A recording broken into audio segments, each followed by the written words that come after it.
Greetings, everyone. My name is Peter Maravellis. I'm the events director at City Lights Booksellers and Publishers. On their behalf, I'd like to welcome you to day one of a weekend celebration of the life and work of Anne and Alexander Shulgin.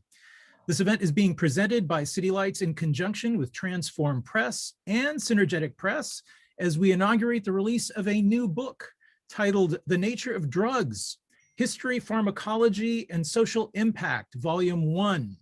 This is the first in a two-volume set of writings based upon the lectures of the late Alexander Sasha Shulgin, recorded at San Francisco State University in the late 80s. Intended to be taught as an introductory course on drugs and biochemistry, this transcription is a unique document, being both an historical record of Alexander Shulgin's teaching style and the culmination of his philosophy on drugs, pharmacology, states of consciousness, and the societal and individual freedoms related to the use of psychoactive substances in both their medicinal and exploratory applications. The influence of Anne and Alexander Shulgin's work upon the landscape of consciousness studies has been significant. One needn't look further than the roster of participants joining us this weekend to understand the scope of admiration that many have for their work. So in many respects, this is an historic occasion.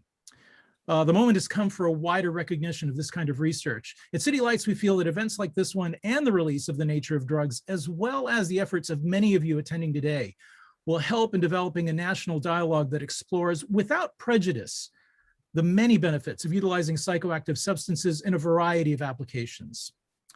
So, who was Sasha Shulgin? Undoubtedly, he was one of the pioneering chemists of the last century and of this one, completing his PhD in biochemistry at the University of California at Berkeley in 1955.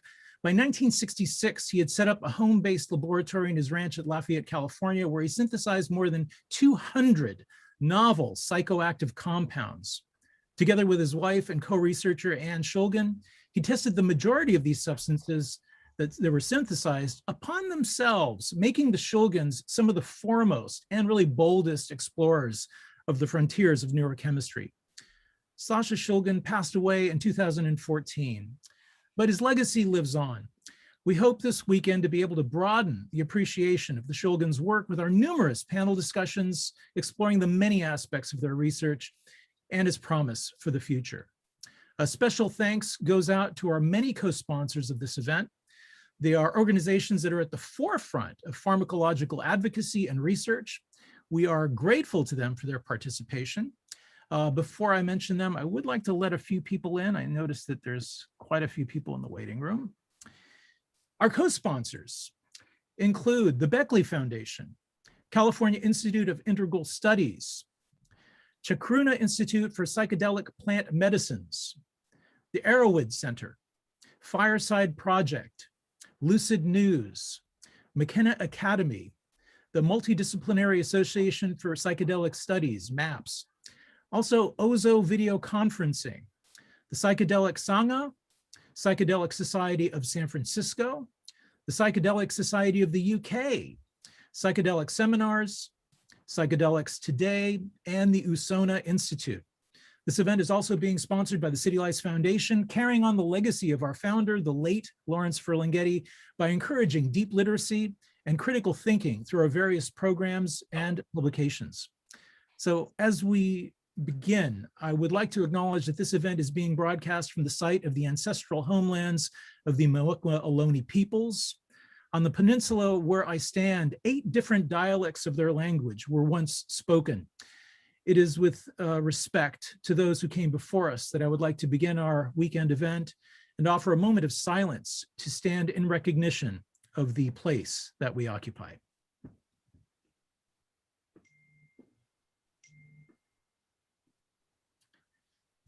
As many of you know, City Lights is a publisher as well as a bookstore. Over the years, we've published a range of books on consciousness studies, from the Yahe Letters by William S. Burroughs to Carl Ruck's Mushrooms, Myth, and Mithras. We even published an obscure book investigating the probability of a sacred mushroom cult in ancient Ireland, as well as a book on the psychedelic partnership between Timothy Leary and Allen Ginsberg. So from the books that we publish to the books that we carry, City Lights has always made sure to showcase the works of writers and thinkers that further the cause of consciousness studies. Back in the day, City Lights was one of the only bookstores in the Bay Area where you could find copies of Aldous Huxley's Doors of Perception. So he's always been kind of at the vanguard as purveyors of alternative knowledge. And sometimes we have paid the price, as in the court case that followed the publication of Howl. Our founder, the late Lawrence Ferlinghetti, placed a premium on keeping in stock and publishing books that would open minds and hearts. His formative experience in the earlier part of his life led to a lifelong commitment in support of critical thinking and consciousness expansion. Now, what a lot of people don't know about Ferlinghetti is that he served as a naval commander in World War II. And as it turns out, he was one of the first Americans to walk on the city of Nagasaki after the atomic bombs were dropped. He was able to survey the destruction firsthand, and this affected him in very profound ways. I mean, it led him to a wider inquiry about life and our place in the universe. Meeting booksellers like George Whitman in Paris also had a tremendous impact on his thinking, but it was really through the weekly salons of the poet and translator Kenneth Rexroth that many ideas coalesced for Ferlinghetti, and actually many of the poets and writers of the mid-century San Francisco scene. Even before City Lights was founded, Rexroth had been hosting these salons as early as the late 40s.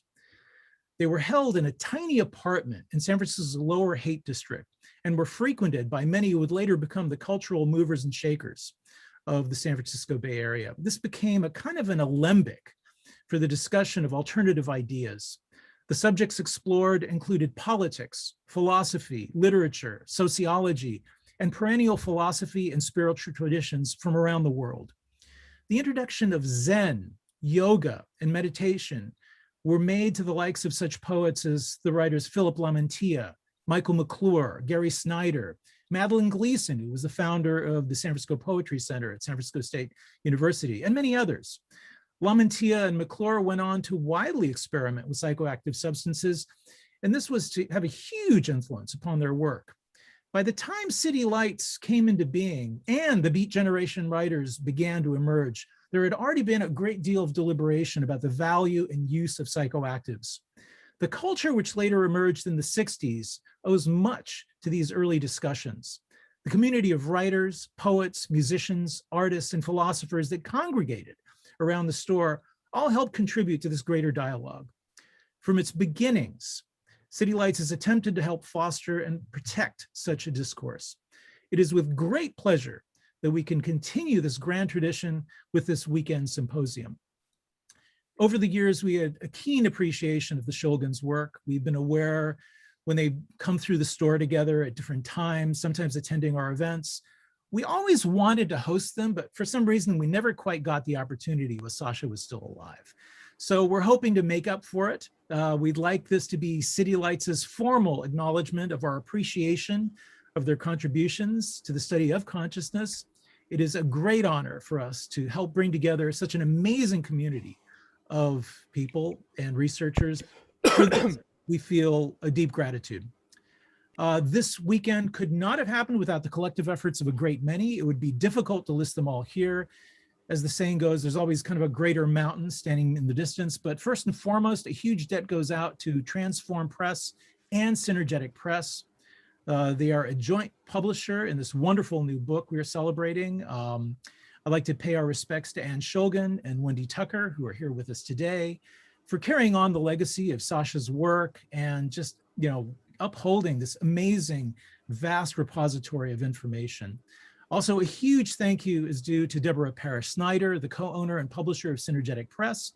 Synergetic Press is based in Santa Fe, New Mexico, and for over 35 years have been publishing unique and paradigm-shifting books on the environment, ethnobotany, psychedelics, consciousness, and cultural anthropology.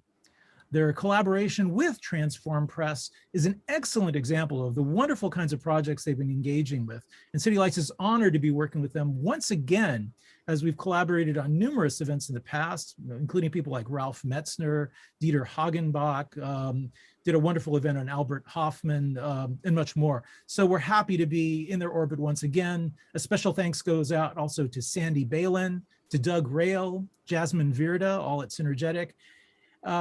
There are so many others in the back room. A very important acknowledgement needs to go out to Amanda Mueller, who had the crucial role in the production of The Nature of Drugs. I mean, as an artifact alone, this is just such a simply gorgeous, gorgeous book, and I think a fitting tribute to its content. And also, finally, I'd like to thank all of you in attendance. You really helped complete the circle. Thank you for being part of this wonderful tribute. So our opening session today is called The Shulgin's Pioneering Psychedelic Research. With it, we hope to open a window into the life and work of Anne and Sasha Shulgin, giving you kind of a baseline for what they've done and setting the tone for the rest of the weekend. Our moderator for this opening session is Robert Jesse. Mr. Jesse is a researcher, engineer, and convener of the Council on Spiritual Practices. He was instrumental in forming the psilocybin research team at Johns Hopkins and has co-authored several of its papers. He serves on the boards of Usona Institute and the George Sarlo Foundation. Joining him will be Paul Daly. Dr. Daly is Chief Science Officer and Chemist of the Alexander Shulgin Research Institute, where his work focuses on the chemistry and pharmacology of psychoactive and psychedelic drugs. He has over 40 years of experience in analytical toxicology, entomology, and environmental sciences, and has over 60 publications to his credit, many focusing on the pharmacology of psychedelics. Dr. Daly was a student of Sasha Shulgin's and co-authored the Shulgin Index, published by Transform Press in 2011. Also on the panel will be Earth Arrowwood, possibly joined by Fire. They are co-founders of the nonprofit Arrowwood Center, the largest and most visited collection of information about psychedelics on the web. Arrowwood maintains over 50,000 published documents and receives more than 60,000 visitors each day. The site is used as a resource by the general public, as well as by physicians, journalists, educators, sociologists, researchers, and many, many more. Earth and Fire have contributed to numerous academic papers, as well as authored and edited hundreds of articles on topics related to psychoactive drugs. So as I mentioned, Fire may be delayed in arriving due to family engagement, but Earth will definitely be with us today. Making a special guest appearance, we're very honored to have Dr. Bridget Groff and Stanislav Groff. Stanislav Groff is the world's leading researcher in psychedelic therapy, breathwork, and the exploration of non-ordinary states of consciousness. With his wife and psychotherapist, Brigitte, he is the author of numerous influential books. Brigitte Groff is a psychologist, licensed psychotherapist, and artist with 30 years of experience in holotropic breathwork. Also part of the panel is filmmaker and producer Connie Littlefield. Ms. Littlefield is a Canadian filmmaker whose previous work includes Hoffman's Potion, The Early Years of LSD, released in 2002. She is also the creator of the documentary Better Living Through Chemistry, the story of how Anne and Sasha Shulgin met, and a wonderful appreciation of their work. We're also honored to have Dr. David Nichols joining us. He is an adjunct professor at the University of North Carolina, Chapel Hill, and the co-founder of the Hefter Institute, former chair in pharmacology at the Purdue University College of Pharmacy, and one of the Shulgin's closest collaborators. He consults for the pharmaceutical industry and has served on numerous committees and government research review groups. He is recognized as one of the foremost experts on the medicinal chemistry of hallucinogens. And last but not least, we have Anne Shulgin here with us, and Wendy Tucker, the publisher of Transform Press and daughter of Anne, standing by with us. A couple of things before we begin. First, we'll be posting links with which you may purchase copies of The Nature of Drugs and other books by the Shulgins. For a limited time only, we have signed copies of The Nature of Drugs. So Anne was kind enough to inscribe them for us. We're also selling copies of PCOL and TCOL. Secondly, I would like to let everyone know about this real treat that we're featuring. Our friends at Ozo Conferencing have prepared for us this virtual environment where up to 40 people at a time may meet. In it, there will be a facsimile of the Shulgin laboratory that you may visit. So you'll need to familiarize yourself with Ozo platform, and also you kind of need to use Google Chrome to access it. But if you can do those things, it's really worth visiting. I'm going to be posting links and information in the chat function about that. And finally, you may post questions and comments for our speakers in the chat function of your Zoom dashboard. There will be a Q&A towards the end of the panel, so please feel free to post. So Without much further ado, please welcome our moderator for this session, Robert Jesse, to begin the proceedings. Peter, thank you so very much. If you would please bring Earth into the video. I think you need to do that from your end.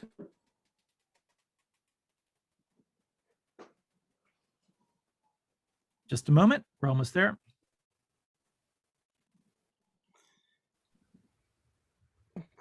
Thanks to you, and thanks all for sketching out the importance of City Lights to San Francisco and really to the world. More than a bookstore, really a center of innovative thought and bringing key people together. One thing I'd like to say is you can buy a copy of this book, The Nature of Drugs, directly from City Lights, and there's the link to do it. Thanks also to the panelists. It's great for you to take time out of your day to be here. It's a wonderful occasion to get to celebrate Sasha and Anne, their work, and this quite beautiful book. If you haven't seen it yet, I hope you get to. There's wonderful use of color, lots of Sasha's pictures, just a stunning work. Let's see. Connie Littlefield, a wonderful and patient filmmaker, has agreed to be with us today. And I think it would be wonderful, Connie, if you would show us the brief trailer to your movie, Better Living Through Chemistry. Then we can get to see and hear Sasha. Sure, yeah, no, it would be my honor. I'm so thrilled to be here and to be included today. Thank you so much for having me. And I want to thank Anne and Wendy and Paul and everybody who's welcomed me into their lives to make this film. Lo, these past many years, it started a long time ago, and I won't tell you the whole story, but it just finished last week on Sasha's birthday. I finally finished making this film. So that was kind of momentous, and I have no idea how it's going to be released yet, but we're working on that. And so I thought I would just share with you the trailer for the film, which is only 4 minutes long. And then if we get bored later, I have a couple of other clips we could look at, but you know, I'm quite sure we won't be bored. So I'll just play the trailer, and I hope this works okay, but it did last time.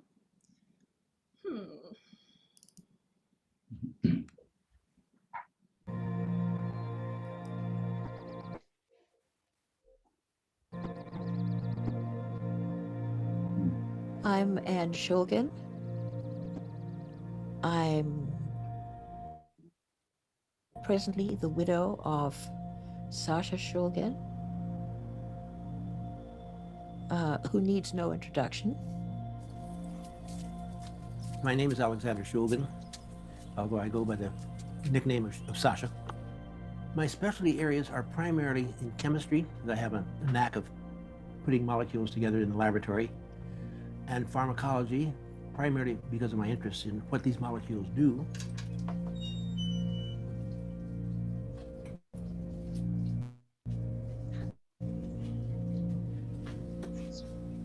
I guess I'm famous for getting on a new edge of science and exploring it. Possibly it's because of a lot of work that I had done with psychedelics. My primary interest in pharmacology are the psychedelic drugs. That should be about right.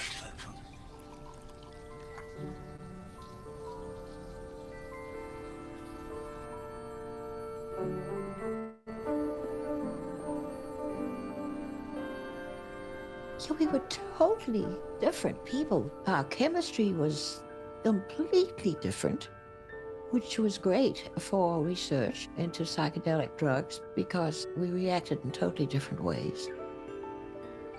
He was a genius about chemistry. He was not a genius about people. He was the scientist and I was the psychologist.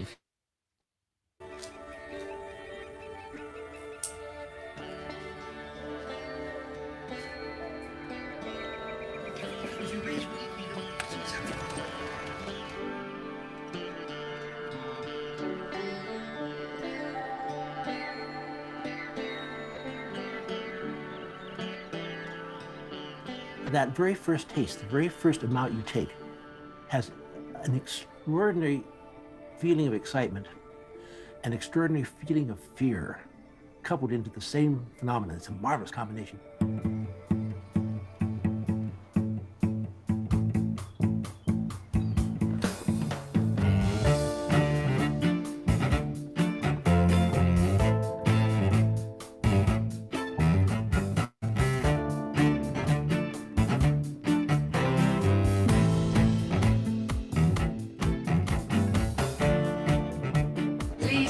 Shulgins. My work is indeed dedicated to the development of tools, but tools for quite a different purpose. I'd like to lay a little background to establish a framework for these tools, and in part to define them, and in part to give emphasis to an urgency that I really feel associated with them. A new study claims to have the cure for PTSD using MDMA. Its street name is Molly or ecstasy. These are not escapist tools. Despite the pleasure one can feel and the wonderment, these do open the doors to your own terra incognita. What had been simply tools for the study of psychosis at best, or for escapist self-gratification at worst, suddenly assumed the character of tools of enlightenment.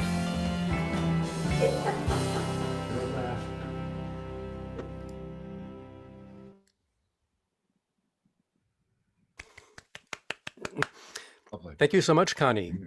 Can't wait to see the full movie.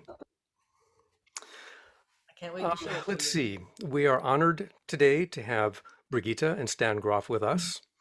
They are in from Germany, where it's 9 hours later, so it's the end of a long day for them. And I want you to know that they might not be with us for the full duration of this panel. So let me begin by explaining that Stan recently had a stroke. He's doing well. The mind is sharp, but speech is sometimes difficult for him. So Brigitte once in a while might step in and help him out a little bit. So we'll talk a little bit first, and then, if you don't see them later in the program, just know that they're getting a good night's sleep. Again, thank you for being with us. Thank you. This is a question that I will put to the others, but first to you, Stan. So you were one of the very first psychiatrists to be working with LSD. Then you came to this country, I believe to the Maryland Psychiatric Research Center, and within a few years that program was shut down on account of the 1970 Controlled Substances Act that made the drugs illegal as of 1971. And I think it caused you to change your work.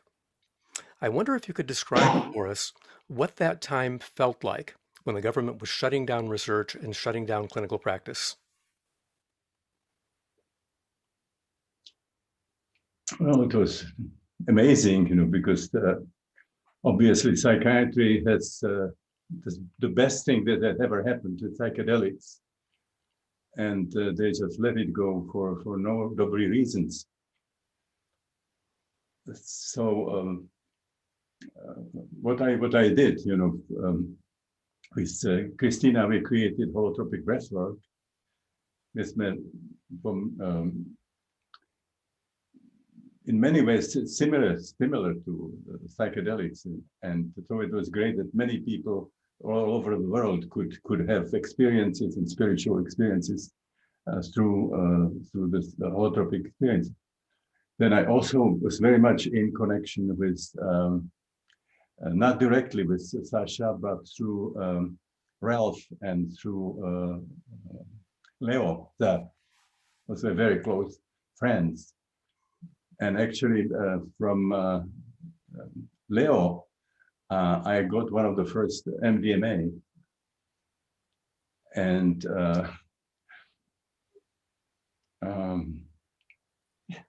I really liked it when it happened. That I had the feeling that it was too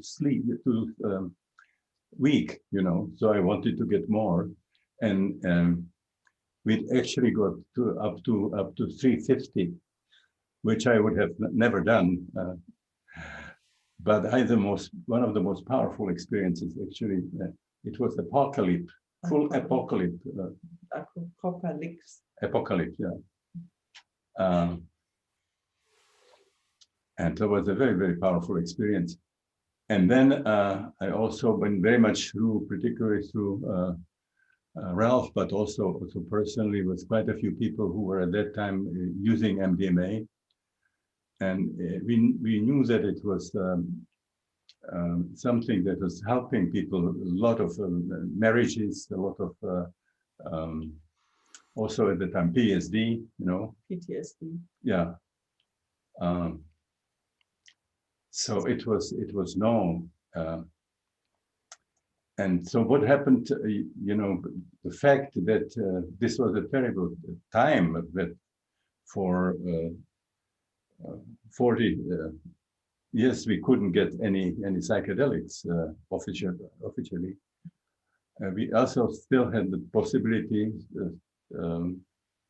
working with MDMA and some other substances which were available at the point for quite a while before even they stopped. So in spite of the fact, I talk about psychonautic history, so at that time when there were not really so many official psychiatrists, there was one of the quite amazing time that a lot of these entheogenic, were at that time available. And actually, Sasha, through MDMA, actually got very much connected with the Renaissance, because MDMA was the first one, that was really officially accepted here, and before came other, psilocybin and some other substances. But I think this is also something for a reason that today they're seen as therapeutic substances, and that for that reason I think they very likely stay aware, that was not something that happened in the 60s, that it was very much, again, going against the war and so on. Today, it's all about medicine. What a wonderful shift. MDMA was the first one through veterans, which is something that has to be accepted, of course. So let's political. Please. Let's go back to the 1970s for a little bit. After the usual psychedelics were made illegal, you developed holotropic breath work, but I have to assume, wink, wink, that the drug use did not stop. LSD and psilocybin and many other illegal drugs were used underground, right? Yes. Sure. And I'm wondering if you can help us get a flavor for what that felt like to be using a psychedelic while they're federally legal and state illegal, and people are doing what they think to be as a wonderful thing for themselves, and at the same time know that they're being told they're criminals. What was that like if you were practicing underground with an illegal psychedelic? Again, there were many people who just basically accepted it and returned to regular practice, in psychiatry or psychology, and they were just, very, very upset about this, because they realized that something very different could be done, but accepted it. There were others who, like ourselves, we tried to find some alternative, and then so there are people who that this was so important, and they have seen helping to many patients, that they basically override this legality,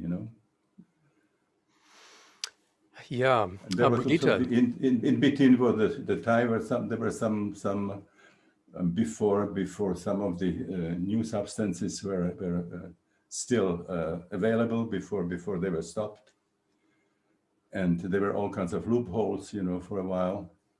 So a lot of things were still happening, and for example, what Ralph did. Ralph traveled, all over the world to Europe and America and so on, South America, in which there were people who were doing it and he was not doing it himself, but he was collecting somehow the information. And this is one that happens in the toad and the jaguar, which I think that in the future should be again legal, because it's one of the fantastic substances. 5-methoxy. Yeah. Yeah, thank you. So, Brigitte or Stan? you know, this is the substance that for within an hour, you can have powerful experiences. Sometimes it's spiritual experiences, and within an hour of a psycholytic psychoanalytic session. Yeah, The 5-methoxy DMT he's talking about. I think this is also something that comes in the future, has to come. There is now clinical work taking place with 5-MeO-DMT and ethnographic work, so it's coming into the scientific literature more. Brigitte or Stan, I wonder if you could comment on Sasha's particular flavor of being a psychonaut. What do you mean about a particular flavor? What do you mean by that? Oh, just how he went about it. If you can recall parts of Pikal or Tikal and understand his methods, could you say a few words about his scientific explorations internally?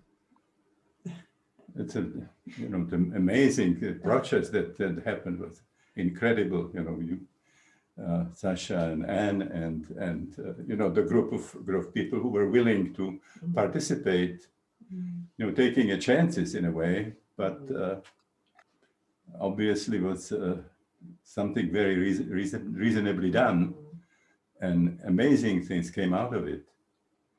And Sasha himself, as you mentioned, is a genius chemist, but to me is more. He is one of the figures from Renaissance. So many different things that he was working with. I already knew because I have, but either I came inspired, coming to Anne and Sasha, but also talking in many different conferences, particularly in Basel, the forum and so on. So the amazing range that he had of science and philosophy and other things. Just an amazing person, much more than chemist, genius chemist, which should be enough, But a true psychonaut, and I once had a chance by friends to come and visit the laboratory, visit Anne and Sasha, and come to this laboratory. And I think this laboratory is amazing. It's like an alchemist's, place. He was like an archetype incredible. And I love that stories, reading that he was always a little bit ahead of the legal persecution, and they were just changing another molecule and so on until they went after him. I like that. He said that he knew about it so much that he was able to create one FDA substance. Would be called FDA, right? FDA. Yeah, well, thank you for that. On Sasha being much more than a chemist. Yes. David Presti wrote a piece honoring him upon his death and commented that he's too big for a Nobel Prize. Yes. Thank you to the both of you. Wendy there was and one, Anne, already Albert should have fun. And also the only Nobel Prize that was given of any relevance for psychiatry was prefrontal lobotomy. I don't know if it's known. Unbelievable, Well, there's still time for now they were worried that there could be some damage to either MDMA or LSD or other substances, and there was no problem to work with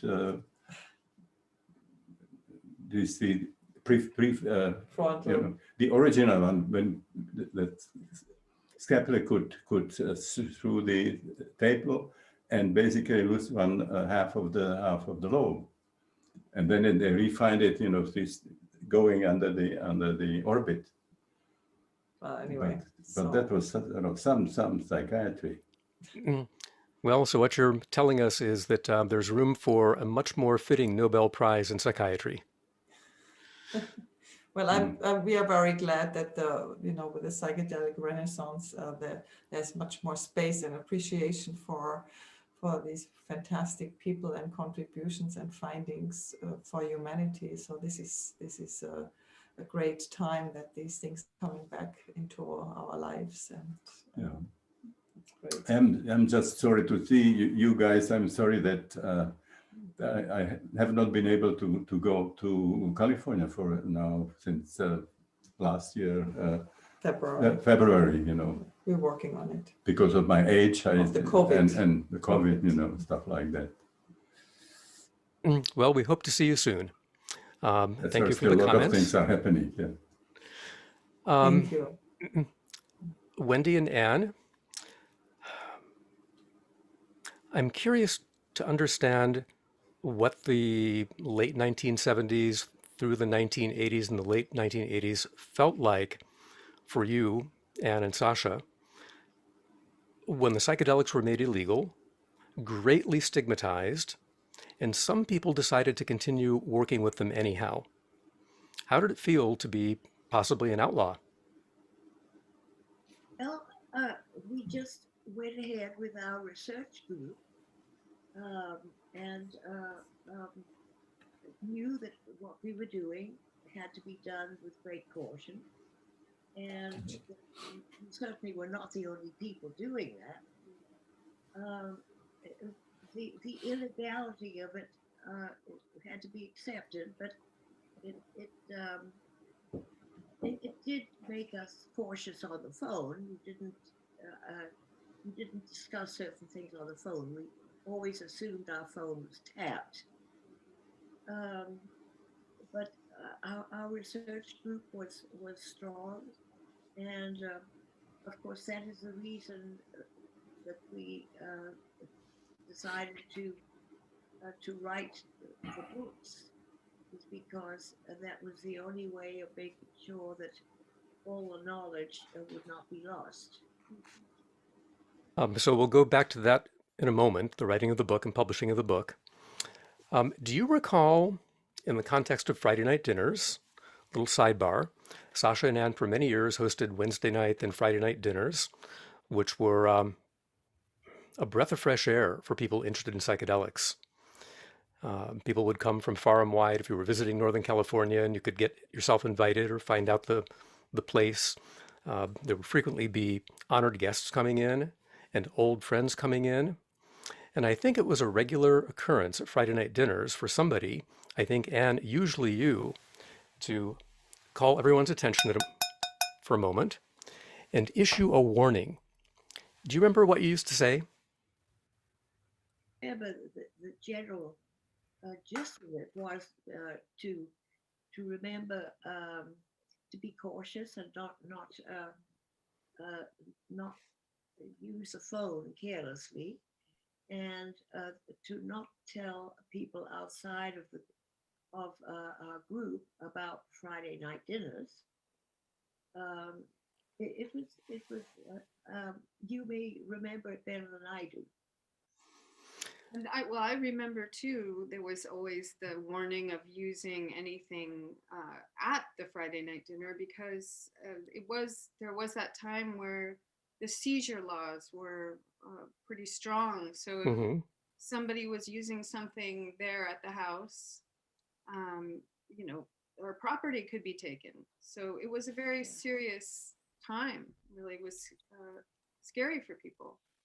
Yeah. It was necessary to remind people sometimes of what the laws were, because a great many people, in general, and even in our group, did not always know what the specific laws were, which they could run afoul of. So some of my memory of those warnings were along the lines of no one is to be intoxicated except for the wine, no bringing of illegal materials, no giving away, selling, nothing on the property. And see if this is right. I believe also sometimes you would say, if you see somebody you don't know very well, you must be aware that there might be people at this dinner who are not friendly to us, Yes, meaning undercover people. sure. We always had to assume that there were. Yeah. Yeah, yeah. So thank you. And we'll come back to the book in a moment. Let's see. Paul, can you give us a sense of what it was like during the darkest days of the war on drugs as applied to psychedelics? Ah, well, very much like what Anna said, it had to be held very privately. Uh, I was still at university through 1981. And of course, in the university environment, it's a little looser, but I did a postdoc in Eastern Canada. And then when I came back, I was hired on at the Lawrence Livermore National Laboratory, which is basically a nuclear weapons design facility. So as you might imagine, it's a bit of a drug averse institution. So for the 30 years that I was a staff scientist there, I had to kind of hide my light under a bit of a bush. There was no discussion of it. It was just put away for the time being. But you know, my interest never diminished. So towards the latter part of my years there, I actually dropped back to half time so that I could work with Sasha in his later years. So yeah, it was basically a time where it had to be held in great secrecy, and Mm-hmm. so any kind of research certainly was beyond consideration for publication, at least where I was located. Now others, Dr. Nichols can expound on this. There were very few sites where legitimate research into the chemistry, at least, was going ahead, but essentially very minimal human studies until Rick Strassman started in the early 90s with DMT exposures. So it was a dark period. Paul, how much anxiety did you have with respect to your professional life, knowing that you had this other activity going on very important to you, illegal? Well, the anxiety pretty much started from the get-go. To work at Livermore, of course, you have to have a top secret clearance. So since I had a lot of addresses prior to moving back to California and taking that job, it took something like 27 months for my investigation to complete. And there's a form. I think there's been some discussion of the actual numbers of the forms when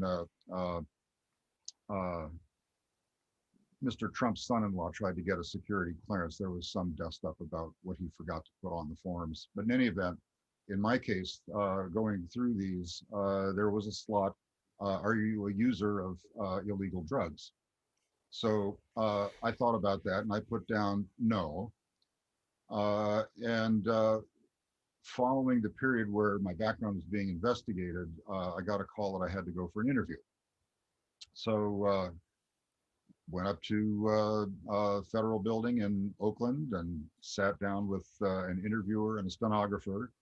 And the first question first thing they did was to slap down the form that I had filled out and had me go down to the line, are you a user of illegal drugs? And I said, you answered no. What did you mean by that? I said, well, in the common vernacular, user, at least in my cohort, is someone who has a problematic relationship with drugs that impedes their ability to function normally, to be a participant in social society. Uh, and I don't consider myself a user in that sense. And they said, oh, well, have you ever used drugs, illegal drugs? And I said, oh, well, if you had asked that, I would have said yes. They said, well, so what drugs have you used? And so then we had kind of a fun uh, listing of substances that I had had. And I don't think this will get me in trouble anymore, but I almost immediately coined a little homily that's stuck with me all these years. Appear to be compliant. So I told them, oh, I ate peyote in Mexico and had mushrooms down there, and I believe it was illegal or not illegal at in that location. I didn't ever tell them that I had taken LSD. I thought that might just be a little bit too far. They asked me if I had smoked marijuana. I said, well, I was in college in the 60s. So yes, of course I smoked marijuana. Did you ever black out? No, I don't think it actually works that way. And the really most lovely question was, well, did you enjoy it? I said, well, yeah, that was the point. So yeah, so anyway, to stay working at Livermore, you had to go through that process and figure out how to deal with it. And yes, it kept a pretty advanced level of paranoia going, but somehow I survived it. Now I had met Sasha well before that. I met him in 1977. At a meeting where I also met Albert Hoffman, Gordon Wasson, and really, people that I thought I would never have a chance to meet again. And there was one other occasion where I kind of crossed paths with him fairly close to that. We met at a meeting in Washington State when he found out that I was a new graduate student at Berkeley. He said, oh, you're in my backyard. Why don't you come out for a visit? So I walked into this space for the first time 44 years ago, and probably around November of 1977. And first thing Sasha showed me was his DEA license. The second thing he showed me was his collection of samples of things that he had made. And it was a lovely afternoon. There was just the two of us. The next time I came out to the farm was a year later. A much beloved professor in my department, which was the entomology department there at Berkeley, had died on a running track after having had a completely full stress test physical that gave him a completely clean bill of health. And he was a quite controversial person who had just published a book on the push of the chemical industry into agriculture called The Pesticide Conspiracy. And there was an undercurrent of suspicion in my department that he might have met with foul play. So knowing that Sasha had been teaching forensic toxicology, I called him up and sort of explained the situation. And he said, well, unless this gentleman was very elderly or in the immediate care of a physician, there would automatically be an autopsy. And in California, that's a public document. So get a copy of the autopsy report, bring it out, we'll go through it. So the second time I had a lengthy interaction with Sasha was here at the farm. We spent the afternoon going through the report. Turns out there was hidden heart disease that we didn't suspect. And but then we kind of lapsed into discussions of, well, if you wanted to murder someone and leave no trace, how would you do it? This is kind of an oft-repeated tangent that Sasha would go off on. He was like, well, how would you create public mayhem with chemicals and that kind of thing? So anyway, it was a dark period, but somehow we survived. Great, thank you. You mentioned campuses. Just to put this on a time frame, I believe so-called zero tolerance came into being, various states in the federal government, in the mid to late 1980s. And Wendy is quite right. If a marijuana seed got found in your car, the government can take it with no due process to get it back. And that's independent of any criminal prosecution. In 1989, the federal government passed something called the Drug-Free Schools and Campuses Act that required students, in order to get financial aid, to certify that they had no drug convictions. And colleges took it a step further. They were required to publish prominently their anti-drug policies, and many colleges would simply expel somebody for a drug offense, lest they lose government funding to the college. That's just another dimension of pressure. Dave, would you like to add a little color to the dark years? Well, I graduated from high school in 1962, and my parents didn't have the money to send me away to college, so I lived at home and commuted to University of Cincinnati. But most of my high school friends went to University of Kentucky, and they came back on the weekends talking about smoking reefer and doing acid. I had no idea what they were talking about, because Cincinnati was not a hotbed of illegal activity, shall we say. And so I bought an old book of Solomon's Manual of Pharmacology, which I still have, and read through and read that, boy, marijuana is not really addictive or dangerous at all. And I read some other things. So I quickly became aware that we had been misled in major ways. So I started getting interested. So it turns out that in 1966, you could buy from a small startup chemical company called Aldrich. And I bought the Aldrich chemical catalog and went through and looked at every structure, and there was the structure of methamphetamine, MDA. And I remember the price was $9.50 for 10 grams of the freebase. So of course, I and some friends we put $3 together and bought $9.50 worth of MDA freebase. And I started dosing low doses myself till I got up to the point where it had an effect. So that was very pleasant. And so then I made some mescaline in would have been about 1967. So I became very curious. You have a question? Oh, I'd like you to tell us a little bit about what it was like for somebody who was not using an unscheduled material, but somebody using a scheduled drug.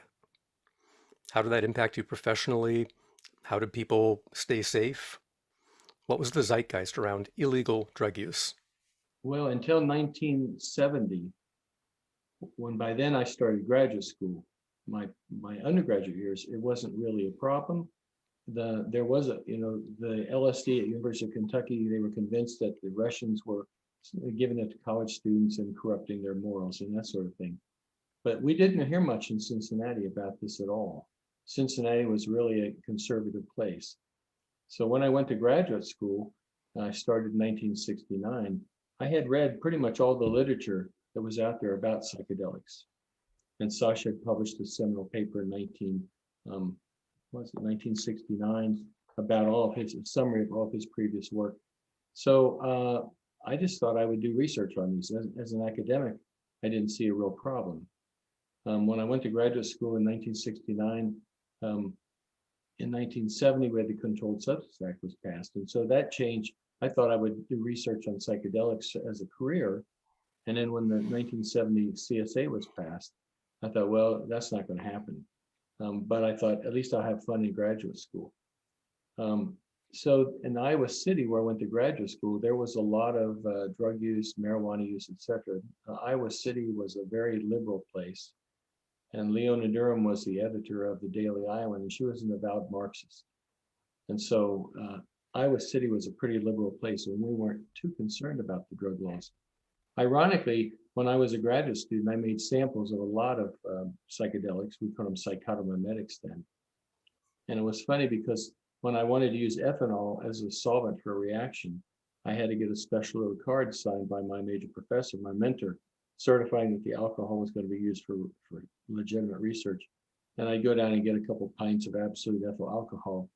And I remarked one day to him, I said, this is so funny because I have a drawer full of these psychedelic, psychotomimetic amphetamines, and they're just sitting there with no controls, but I have to sign a paper to get some ethanol to use in the lab. So I was fortunate and able to get grants from the National Institute on Drug Abuse to do my research. So I never really had a problem because being an academic institution at Purdue University in the middle of the Midwest, We really didn't have a lot of heat on us. In the department, my faculty really didn't care much about what I was doing as long as I brought in research grant money. So if you're bringing in money and training graduate students, you were doing your job. And people sort of knew that I was working on psychotomimetics / hallucinogens, psychedelics, but no one ever really cared because my students were good students and they were working on related projects that were funded by government agencies. So it didn't affect me that much, although I, of course, had to keep really close control of everything. I had to have a Schedule I license, and everything that I worked with had to be on there. I had 15 different substances on my license. Everything had to be locked up in a safe. I had 2 wooden doors you'd have to break down to get in my office to get to the safe, and then you'd have to cut off a steel bar and break off a lock on the safe. But I remember once near the end of my career, the DEA agents came in to inspect my stash, I'll call it a stash of controlled substances. And he held up a vial that had LSD and it was like 150 milligrams. We had a colony of rats trained to recognize the effects of LSD. And so we made a batch of LSD about once a year. And the DEA agent came in and held up the vial and he said, "Is that really LSD?" And I said, "Yes." And he almost dropped it like a hot potato. He was so afraid to be holding a vial of LSD. So at the end of my career, they would get much tighter about regulations. But prior to that, really, as long as you kept a good inventory and I was training students and giving grants, I didn't encounter that much. And of course, I was aware from reading it, all the people that had been in prison for using marijuana and psychedelics. And that was very tragic, but I was somewhat removed by being in an academic department in a pharmacy school. Gotcha. Well, it sounds like you basically got a good night's sleep throughout those dark years. Earth, how about you? Well, I'm a bit younger. I was just old enough to not have go through the DARE type program, although the message in school was very clear, anti-drug, in a pretty brute and blunt way. And so I went to kind of a crazy college. Fire and I did, and by the way, this is the first time that I've ever spoken professionally on this topic area without Fire, who is not currently available, although she's maybe going to join us. I liked my brain, and so I actually took in, even though I was a bit of an anti-authoritarian type of person, I took seriously the warnings that I had been given in my health classes about the risks of damaging myself. And so in college, in literally my first week of college, I was offered MDMA, LSD, psilocybin mushrooms, cannabis, and I drank heavily, but I did not take any of the psychedelics until after I graduated from college. In the period where we became interested in psychedelics and in pathogens, there was definitely a lot of, paranoia doesn't really quite capture the sensation. It's definitely, Fire and I are, we're sort of weirdos in the normal world, and we're kind of the straights in the freaky world in a strange way. And so in working in an office in tech industry, the people would literally like call us hippies and make fun of us for being like the weirdos. And when we were outside of our office, when we were spending time with our peers considered us to be the strangely straight-laced and boring people. So that was a weird thing. And professionally, I think that there is no question that there was a kind of a jumping off point when we decided to actually become, start Arrowwood and do, have a public presence of some kind with our interest. There was a sense of professional suicide isn't exactly the right term, because in the tech industry doing programming and stuff, it isn't really, no one really cares. But there was at least at the time a glass ceiling at some point if one was open about their use. I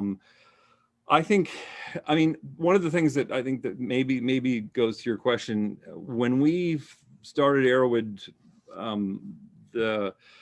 we consulted with multiple lawyers. We were interested in First Amendment and Fourth Amendment law and how that would impact what we were doing. And we did that review before we got very far into that. And we were pretty concerned that we might, we're less concerned about going to jail, and we were more concerned with just having our lives ruined with some stupid,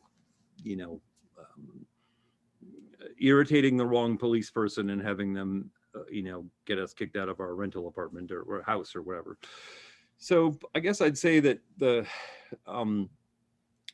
paranoia, I don't know the correct word to say, a negative, a sense of dread that things might go really wrong, but a willingness to stand up for what we wanted to do and work on and help with despite that dread. Gotcha. Well, many people, myself included, are glad that you did. Let's see, it looks like we've lost Anne for a couple of minutes, but maybe I can ask Wendy this question, because I think you've already asked Anne. So given this backdrop of people with very strong professional concerns and security clearances, having to watch very carefully what you say to whom, going to a dinner party and being told there might be undercover agents here, and not a drop, not a speck, not a seed of anything, otherwise we might lose our house. It seems really remarkable to me that Sasha and Anne decided to publish a book, Pikal, and to give an interview to High Times. And I'd really like to know from you or Anne, if she can rejoin us, what was the thinking process and what were the feelings around that? Well, when I talked with Anne about that, and I remember talking with Sasha, the feeling was that if they didn't publish, it was a reality that they could lose all the work that they had done. It was, it had happened before. I think it was Wilhelm Reich. I can't remember exactly, but it had happened before, and Sasha would refer to that story, and he felt very strongly that if even though there was the possibility of some negative repercussions, it was worth getting the information out there, and important to do that so that it would not be lost. Anne was telling me that they felt that they had to put the story and the chemistry together in one book, because that way the chemistry part couldn't get somehow taken away. I mean, you can't do that in the United States anyway, the First Amendment, right? You can publish, but putting those two things together felt important and the right way to do it. And so that fear of losing all of that research, the fear of that was really great enough to go through whatever they had to go through to publish and get the information out there. It was worth it. Gotcha. So when the research group was active and then slowly winding down, one member of that group told me that he'd warned Sasha and Anne that if you publish that book, that will be too provocative for the authorities. You can expect some kind of pushback. And they still felt, I mean, you can say too if you want, but they still felt, even despite that risk, it was more important to get the information out into the world so it could not be lost. Yes, absolutely. That was the only way we could make sure that this valuable information would not be lost with our death. Was to publish. All right. Well, I just want to advance the thought that one of the most remarkable things about you and Sasha is that you burst through the paranoia, you burst through the oppression, and you published a book under your own names, a lot of pseudonyms in the stories, but it's clearly your publication, and said to the world, this is too important, and we're standing up to make sure that it isn't lost. Um, a lot of people, myself included, had a strong, huge, emotional, grateful response to the mere existence of the book, not to mention the wonderful content. Of course, we did list it as fiction. Yeah, okay. Wink, wink. Let's see. Well, we have a funny story about that too. That when the DEA came for the raid, when they came in 1994 to inspect the farm, and one of the DEA agents, what was the story? One of the DEA agents asked if there was actually a research group, and Mom said, that book is fiction. It's all fiction. I'm sticking to it.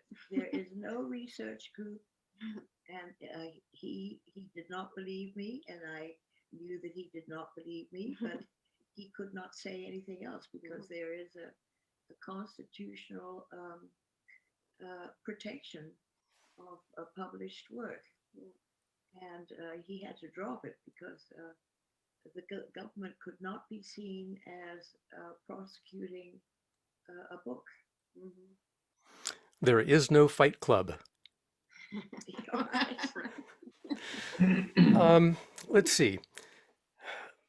Peak Hall was the first book that received a lot of attention, sold many copies over the years. But I believe that Sasha has either authored or co-authored 5 books. Is that right, Wendy?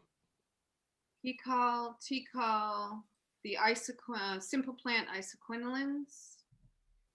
There was the controlled substance book, which was before all that, actually, and that's been out of print for a long time. And that's a project we would like to get to republish, update, and then the Shulgin Index. The Shulgin Index. And now the Nature of Drugs, which, this was his class. If it wasn't for Mom having the tape recorder there and actually taping all of these lectures, this book wouldn't exist. Thank goodness that you did. But yeah, so now there's 6 actually. Fantastic. So that's 6 books. Earth, one of the amazing things that you and Fire and your crew have done is undertake the building of the Shulgin archive. And I wonder if you could quickly go through some numbers just to give us an idea of the magnitude of the output of Sasha and Anne's incredibly productive life. Sure. The first thing to say is that, it is not just us. It's been a lot of people involved for a long time. Thank you very much to Anne and Sasha and Wendy for giving us access to your private materials. That's a very big amount it's a large amount of trust, and we take it very seriously. And it's something that working with other archives of researchers is a big deal. People are very concerned about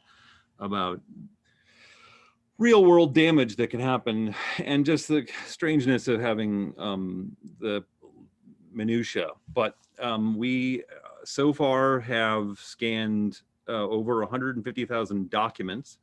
Some of those are going to be duplicates, not very many, but also many of them are actually multiple documents that got stuck together as one PDF for simplicity of scanning, speed of scanning.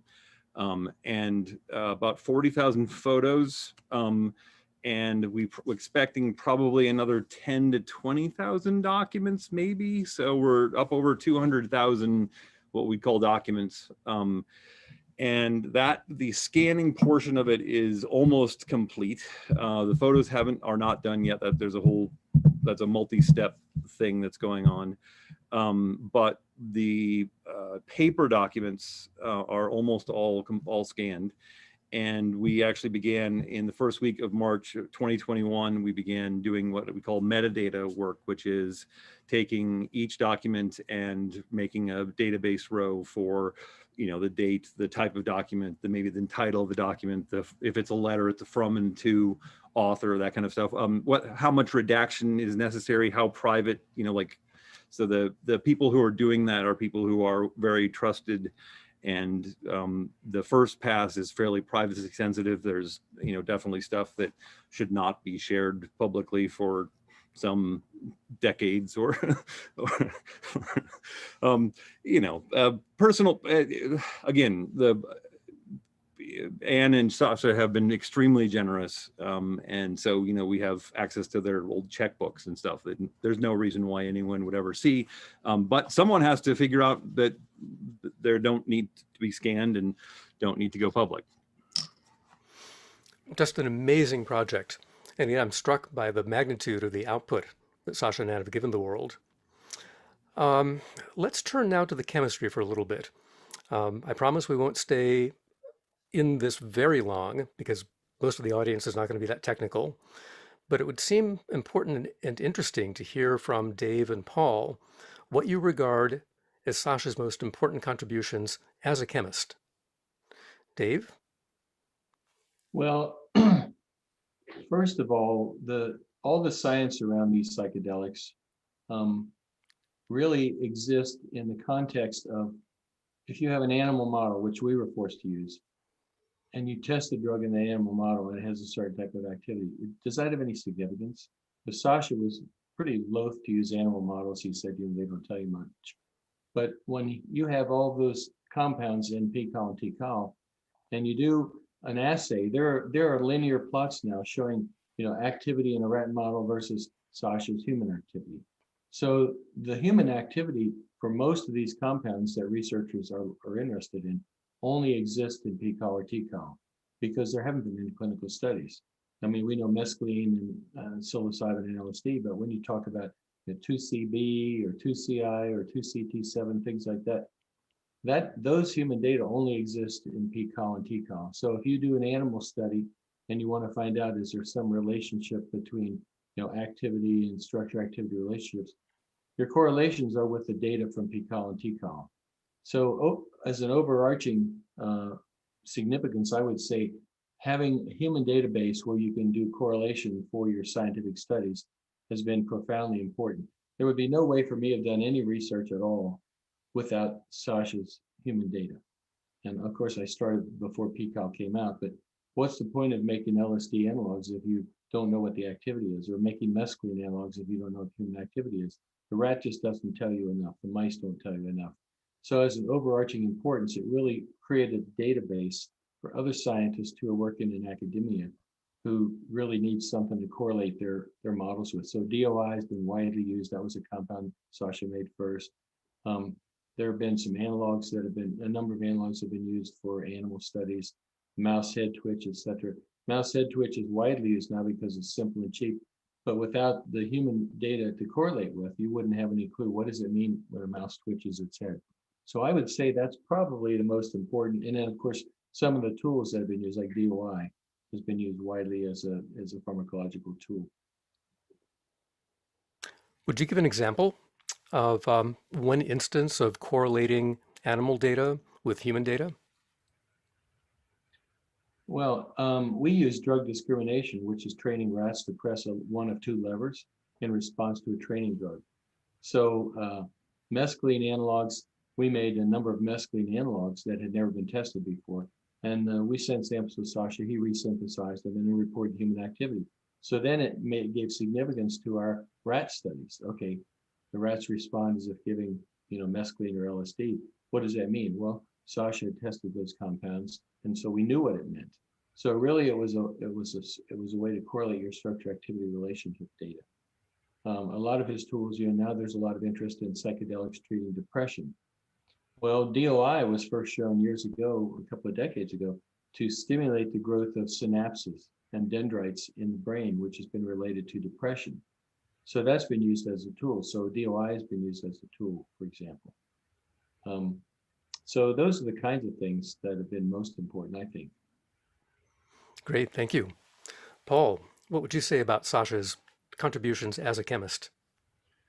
Well, one thing that often doesn't come out when you discuss kind of the what can animals tell you, as Dave has pointed out, there's the relationship between potency in an animal model and potency in a human. But one of the things that I think struck Sasha very early on was that well, let me back up just a little bit. There was kind of a dogma that I was even aware of back in the 60s that the known psychedelics of that era, LSD, mescaline, and psilocybin, all produced the same effect. They just differed in potency and duration. But I think one of Sasha's early observations, which became a great contribution, was that these things have different quality of experience. The character of the experiences that each of these substances produce are actually quite distinct. And I don't think that was really appreciated. I think in Pikal he describes the lovely experience of contemplating a rose under the influence of mescaline. You could sit for hours and just appreciate its form and beauty. One of the first, well, I think the first sort of semi-synthetic, synthetic analogs of mescaline was 3,4,5-trimethoxyamphetamine, now called TMA. And that was actually synthesized in the late 40s. Activity reported maybe about 3 years later. Sasha made that early on and tried it, and he said, yes, it's more potent, but where I could contemplate that rose for hours under the influence of TMA, I wanted to take it apart. So he kind of coined used the term friendliness. Some substances are friendly, some are not. And those kinds of qualitative differences were something that I don't think you could ever get from an animal model. Now we're talking about even using nematodes, C. elegans as a model for studying these things. How much can a roundworm tell you about its psychedelic experience? Maybe not so much. How much individual difference was there in the subjective assessments of friendliness? Well, quite a lot. Sasha was forever getting the question, if someone approached you and wanted to know what would be the ideal first psychedelic to have, he almost always would suggest, 2CB, the 2,5-dimethoxy-4-bromophenethylamine. So why would that be? A lower amount of anxiety during the run-up. Often when consuming psychedelics, there's a period in the early stages of the experience where, particularly if you try to resist or maintain control, that's kind of the worst thing you can do, is to try to maintain that ego control. 2CB is much less likely to create that kind of anxiety. Anne and Sasha actually pioneered another approach, which is to take MDMA, and then in the latter stages of the MDMA experience, when you're maybe even all the way down to baseline, then start a 2CB experience, all but obliterating the anxiety that might come up even from 2CB. But there are others that would have what he would call push, which to me is like the experience is overwhelming your ability to resist. And some are more capable of producing that than others. For experienced psychonauts, that might be actually desirable, but for someone who's less experienced, maybe not so much. And is it the case that many of these discoveries and confirmations were done with Anne, and then with Anne and the research group? Yes, absolutely. Sasha's routine, well, another thing that would often come up in conversation, he would say, okay, you've made a new substance. You're holding it in your hand. It may be the only example of this molecule in the universe. You think it's going to be a psychedelic. You'd like to try it. How much do you take? So the experience that Albert Hoffman had, with his first deliberate ingestion of LSD, Hoffman was a highly experienced ergot alkaloid chemist and knew that these things are very powerful, physiologically. And yet he took the smallest amount that could be possibly conceived to have any effect at all, 1/4 of a milligram. Well, so now we know that we actually measure LSD doses in micrograms, so it was like at least 1,000 times more powerful than he expected. So Sasha's method rested on that foundation. He would start at very, very low levels, maybe even single-digit micrograms. And if there was nothing perceived, double it a few days later. Nothing perceived, double that a few days later, until a threshold was reached where he could sort of start to feel out the nature of a substance's activity, and then proceed further to see, first off to assess kind of what the dose response curve looked like, and also to assess the character. Now, if he got to a point where he decided that his endpoint, his desired endpoint was reached, and it was a desirable outcome, he would share with Anne. And again, cautiously, because there are sex differences in response to some of these things. After that point, if they collectively agreed that there was value in an experience produced, they would consider sharing it with the research group. So it was a slow process with fits and starts, but it gave us a wealth of information that really exists nowhere else. Boy, and so much output over 50 years plus.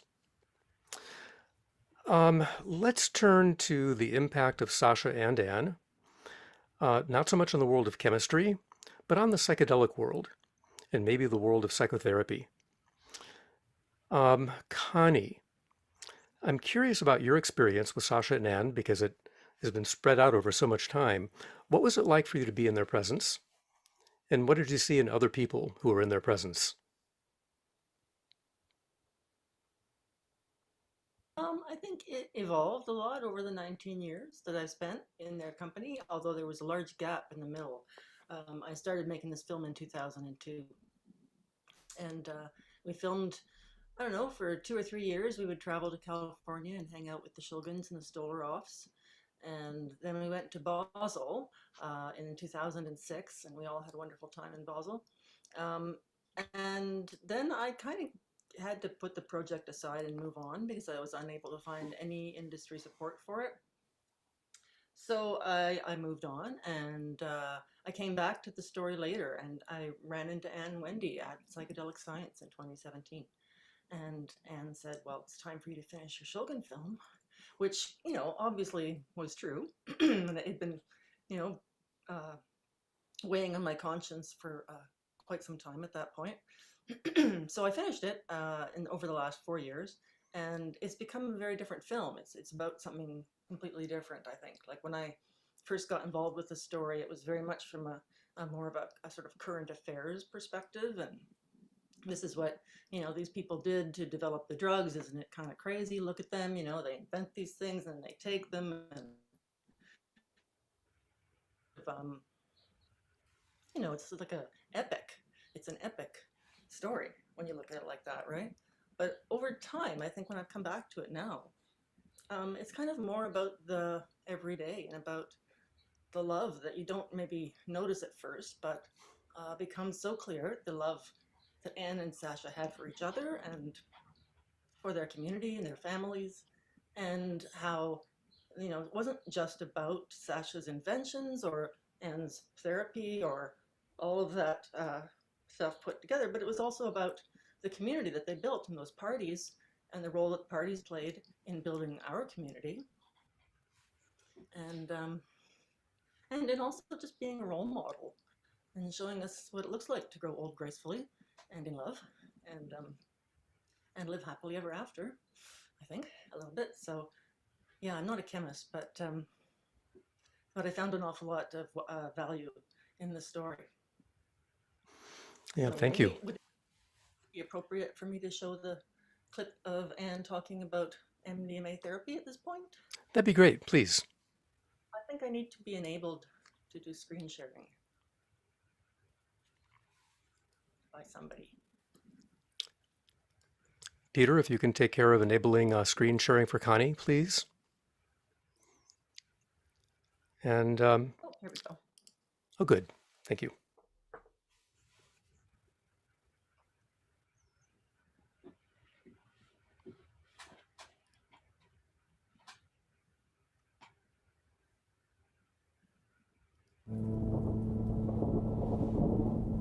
MDMA is an insight drug.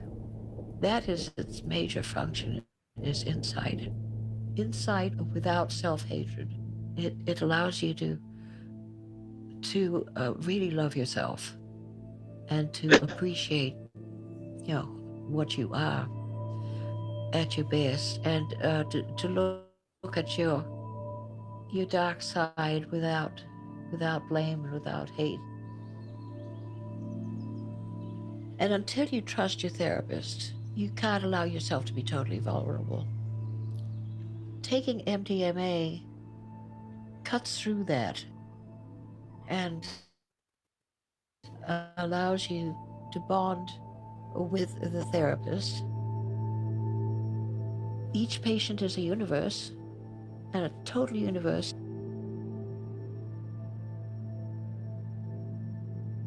You have to learn to listen to the language of that universe without any negative judgment. And that takes some practice. So that's just a small sample, but that's definitely one aspect of the story that we go into. Thank you very much. Yeah. So what this brings to mind for me is the fact that when Sasha became a much better known figure, Am was always there also, and then increasingly invited to speak at conferences. And I think that's not always been the most comfortable thing for you, but what I've seen is that when you speak, the audience is listening to every word. And it's because you say things like you just said in that video clip. So my view of you and Sasha as a couple, as role models, as influencers in the psychedelic community, is you showed us what a loving, stable, high output, productive partnership looks like. And I would love to hear from other people, their reflections on that. Ruth, how about you? Well, one of the, it's definitely I sometimes, when speaking about Sasha and Anne, I feel it feels slightly uncomfortable for me because I say it slightly too often that they're role models, and there's a way that the first moment that we met them was we had been I had read Pikal and I had liked it, but I had not fully, I don't know, hadn't really thought of them as being famous people or something. And a couple of chemist friends of ours were so excited about the 1996 in Theobotany conference. And there was a pre-party at a bar, restaurant, or whatever in North Beach. And we got dragged there and we met Anne and Sasha very briefly. And mostly I stood back and just sort of listened. And for people of my approximate generation, people who were in their college age years, Anne and Sasha were definitely very big role models. So Pikal and Tikal had a huge impact on kind of the drug geek community. There was character type, creating a character type that, there's a lot, I don't know how to simplify what I have to say about it that fits into this time period, but I had met people who, but essentially all of my peers in college took LSD, psilocybin, MDMA, and Fire and I did not. And there was a character type of kind of the burnout and the, the kind of the casualty, and there was a lack of role models for me of people who I wanted to be, who were interested in and deeply interested in the issues, psychedelics and just mind expanding and mind altering drugs. And so that, I know, going to the conferences, I think, one just meets people who can put their pants on and do their laundry and have taken LSD. And so that gets a little dismissive, but the generosity of spirit, the sharing,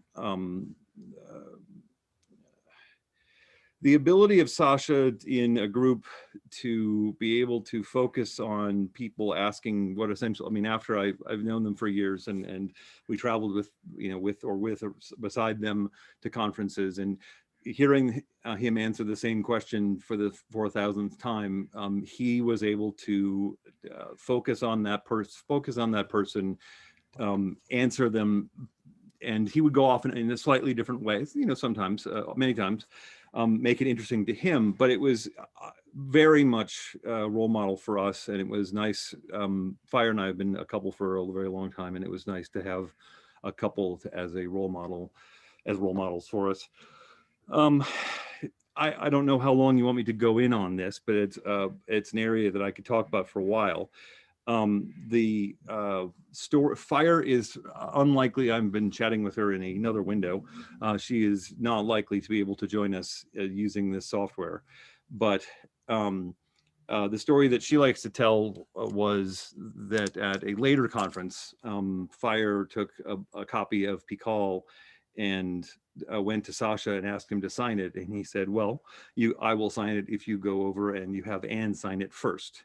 And that made a huge impression on Fire, and made it clear to her and us that they were a team in an important way. I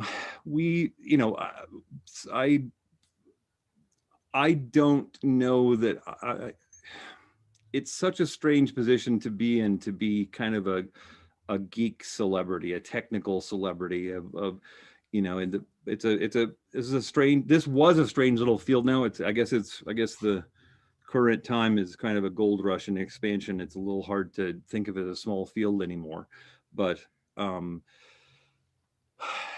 in the late 90s, when I was blessed enough to be able to develop a relationship with Sasha, where he would answer emails and answer phone calls, and I was moved repeatedly by how much he was willing to share openly. And there were both in terms of just the specific, answering questions or helping us with things, but also, I think everyone probably knows this, but the second half of Pikal, what Sasha sometimes called the recipes sections, or called it different things, but he allowed that to be put. They allowed that to be put online because they considered that to be the data part of it, and they wanted the data to be shared with everyone. And I don't know if we really have time for it, but I have the email in which he approved our putting the second half of T-Call online, and his standard was that they needed to reach have not lost money on printing the book prior to our putting it online. And the date when that date passed, we were allowed to put it online, and he sent us a floppy disk, 3.5 inch disk, so that we could have the files, so that we didn't have to do OCR. Yeah, great. My impression, again, is that the psychedelic world, especially before the mushroom rush, the mush rush, when it became an industry, has so been formed by Sasha and Anne's willingness to be out front, to come to conferences, and to so often open their home to be like a network hub. Anyone in the psychedelic world coming into Northern California would be delighted to be invited to Sasha and Anne's for lunch with a couple of friends or to one of the larger parties. It's hard to think of a more concentrated point of connection than the Shulgin farm. Paul, do you have any observations about that? Well, yeah. One of the things that struck me early on with Sasha was how disarmingly open he was. You know, it almost kind of rocked me back on my heels because I was just a nobody graduate student, and he made I think everyone that he had a conversation with feel that they were welcome and interesting, and he wanted to find out all about you, and that was very appealing to me.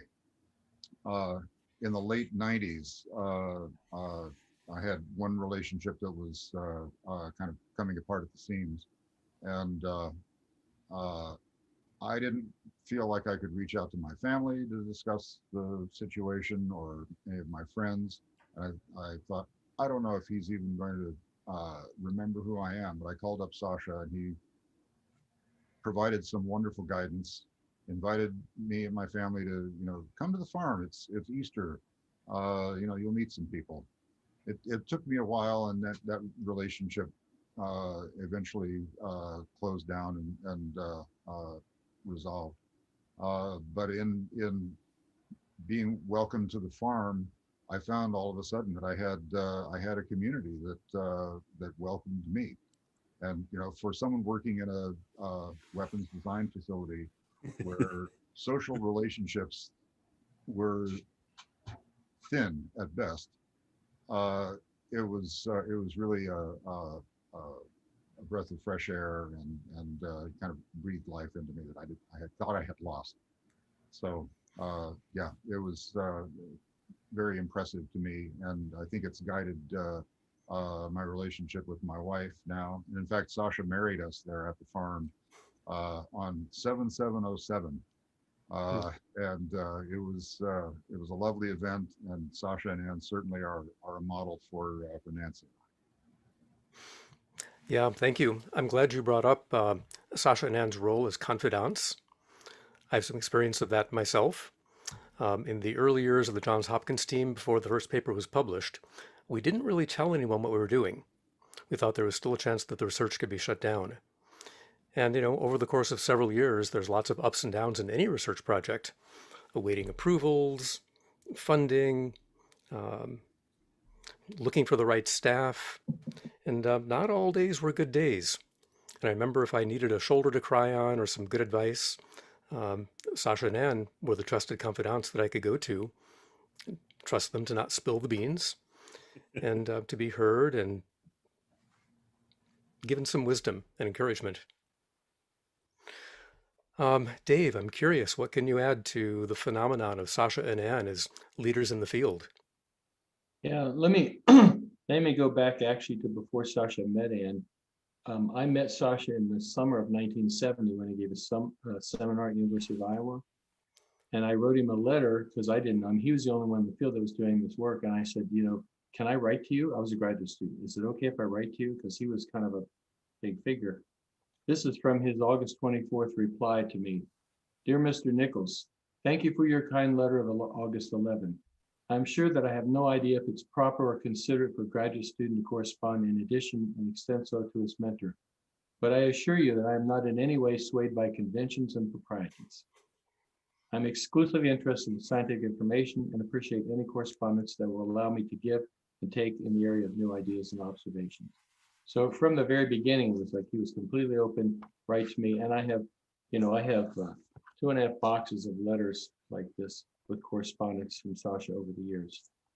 But after he met Ann, I had marital difficulties of my own, and Ann was the one really who was more of a confidant to me when I would have problems with my earlier marriages.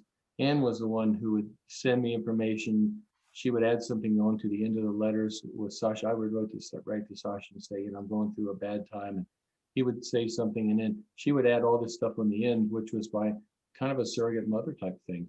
And I really came to view her as a wise person who complemented Sasha. Sasha was great at puns and great at chemistry, but she was much more of and he was open, but she was more the kind of person you could talk to and confide in when you had a problem, and she could give you sage advice. So they complemented each other. I thought it was great. Yeah, my mind comes back to the endless stream of people going to the Shulgin farm for lunch or a party and having a few minutes with Sasha or Anne, and probably many people saying exactly the same thing. How generous and what great listeners. And from Anne, the mothering quality offered to so many. Yeah, definitely.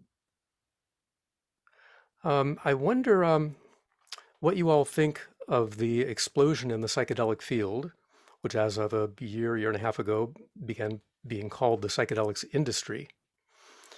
Have we lost something? That's a hot debate right now. I am told by Leonard Picard that there are more than 600 entities trying to make money in this space now. And there are a lot of people who have the feeling that these are sacred molecules, they shouldn't be monetized, commercialized. As an academic, I always had the idea that the only way to really get them into the hands of people who needed them was through the medical model. So I've sort of subscribed to that. And people say, well, but should people be allowed to take mushrooms? And my opinion is that they should be able to, and not made into criminals. I think if a couple is sharing mushrooms at home in a ceremony with friends or just the two of them, there's no business for authorities to come in and arrest them. This is not something that's criminal, or smoking cannabis. So I see both sides of it. I see the fact that it takes a tremendous amount of money. If you look at psychedelics treating depression is a huge problem. And you have anxiety, you have various addictions, obsessive compulsive disorder, you name it. There's no way to get these into people who need them unless you've got a big industry. And it costs literally tens to hundreds of millions of dollars to do a clinical trial to get one approved. Recently, I saw a company that wants to develop 2CB as a drug for treating postmenopausal women and mood effects in humans, etc. And I think about how much money it's going to cost. Sasha characterized the effects really well, and lots of people have taken 2CB. But if you really want it to be used as a medication, you've got to do preclinical toxicology. You've got to make a GMP substance. You've got to do early clinical trials. It's a huge expense. So it's kind of a balance. How do you get it into the people who really need it? Even for people who want to use it for spiritual or personal development, how do you get it into those people when it costs so much really to develop it as a medication? So it's kind of an interesting time. I have no idea how this is going to shake out. The 600 players that are in the field now is obviously going to be winnowed down because a lot of people don't know what they're doing. They've moved into this. They think it's like medical cannabis, and there's a bunch of money. People have made a lot of money with medical cannabis. They're now putting it into psychedelics. There'll be some shakeout, but I don't know how it's going to end up. It's very contentious at the moment. Any other comments on the psychedelics industry and whether we've lost something? And I want to focus that a little bit. The psychedelics world used to be pretty small, all things considered. And if somebody came to you with a recommendation from any state, any country, I think most of us would have been delighted to have a lunch or dinner and get to know each other. And the number of people with a serious interest in psychedelics has gone up by many orders of magnitude. So I just wonder if something is lost in that. Earth. Yeah, I think it one of the main ways that I talk about that is that the rules of the game matter. The way that the 1970 Controlled Substances Act was conceived and the International Convention on Psychotropic Drugs, I think was a terrible disaster. They did a bad job, and yes, we need stop signs and roundabouts and controls and things like that. But my example that a thing that is California legalized cannabis a few years ago, and the to me, California's cannabis legalization is a chain link fence all the way around Golden Gate Park with police searching everyone's bags on the way in. That the first time that there was ever chain link fence on 420 was the year that cannabis was legalized. And so it's important that the rules be written well. And I don't see, there's nothing that I think that is lost by adding psychedelics as medicine. But I agree that from our perspective, Arrowwood zone, 99.999% of the people who've taken LSD or psilocybin in the world have done so outside of the bounds of clinical, research or legal clinical therapy. And so as far as the community, like having the community, it's diffusing things. And I think it's creating, like the Venn diagrams have there's more nodes and there's more, I feel like cannabis is a good example of how things can kind of go a little bit sideways as commercial stuff commercial interests take over. However, Paul Daly has a lot to say about it, and I think that it's very interesting. The quality of the cannabis products available in California is way up, and the level of pesticides is down, and there's a lot of really good things about regulation. As far as the spirit of the thing and how that goes, I think I'm a wait and see person. I'll let you know in 100 years.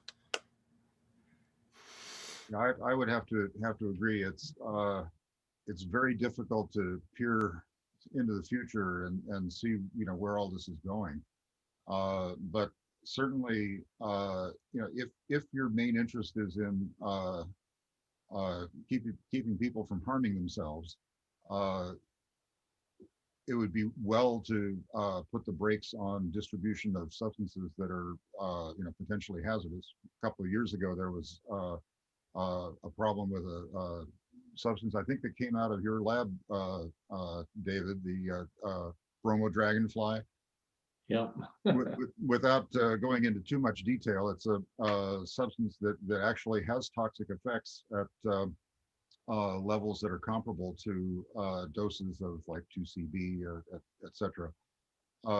So while exclusive medicalized access is one strategy, I don't know that it in the future is going to be the only strategy. Again, looking at what's happened with cannabis, we've progressed through a medical access only, through adult access, but with psychedelics, there are a lot more considerations. I mean, I think it would be wonderful to have a situation where psychedelics at known purity, known identity, and known dosage could be made available, but perhaps after you've gone through driver's training and had some education as to what these things are, how they're used, maybe insist that before you get your green card to purchase and consume psychedelics, you've had a guided experience or two. I always think of Aldous Huxley's Island as a model where psychedelics basically are a transitional experience that's really, if not required, encouraged for all members of that communal group. But I don't know. It's an open question. You're right. You can't see into. I don't think we can see 5 years into the future, let alone 100. Indeed. Two more items, and then it's time for us to wrap up. One, about drug prohibition, the war on drugs, what we earlier talked about, the dark years of zero tolerance and colleges clamping down. I just want to acknowledge that prohibition is still in place, federally in most of the states, that people, like most of the people on this call, actually have a lot less to worry about. Somebody at a Grateful Dead show found with a bit of LSD is unlikely to be shot. So the impact on prohibition is really falling disproportionately. and we're kind of on the easy side of it. Just want to acknowledge that. And then a last question for Anne or Wendy, if you'll take it. There's this huge growth. Many universities now have psychedelic research centers. Publications, including Michael Pollan's book, have put psychedelics on the tip of many people's tongues. What are your wishes as the field transitions to whatever is next? Oh, I hope we need to. listen slowly and carefully. Could you back up a little bit? We couldn't hear your first few words. I hope that we proceed carefully and with as much education as possible. Information is tremendously important for anyone who is going to start using any of these materials. And when it comes to the psychology or the therapeutic use of these materials, it is essential, I believe, that that the therapist must have experienced the drug before he or she gives it to a patient or client. That is absolutely basic. The therapist has to know the territory before giving it out to somebody else. Thank you. At the beginning of your answer, when I was missing some of the words, I think you might have said slowly. Is that accurate? Yeah. Can you say what you mean by that? Is it about changing the laws, or is it about training therapists, or what needs to happen slowly? Well, I think let's take away that and use the word carefully. Okay. Slow is careful. Not to plunge into things. This is more just step by step. Yeah, step by step. Yeah. I am very, very worried about the Compass and organizations like that. Those have to be fought, and that's about it. I'll let you take over. Well, it's just going step by step and taking. I think by slowly, she means that. Well, yeah, if you go head on into change, too much change too quickly, nothing gets digested, nothing gets to you don't see the fallout. And so the slower things go, the more we're going to see how it's affecting the bigger picture. And it is important to make sure that things are done right and well. And I don't think that individuals having to be able to have their own experiences will ever go away. A medical model doesn't mean that people don't get to take these things in their own homes, in their own ways. And I think that's important, that people are able to do that as well. Yeah. Yeah, thank you both. And Earth has put a comment on this in the chat area. The time has gone by very quickly, and I'm so happy to be here today. It's an honor to be with you. I want to thank the panelists, and Peter and City Lights Books, and all the people who made the book possible and this weekend possible.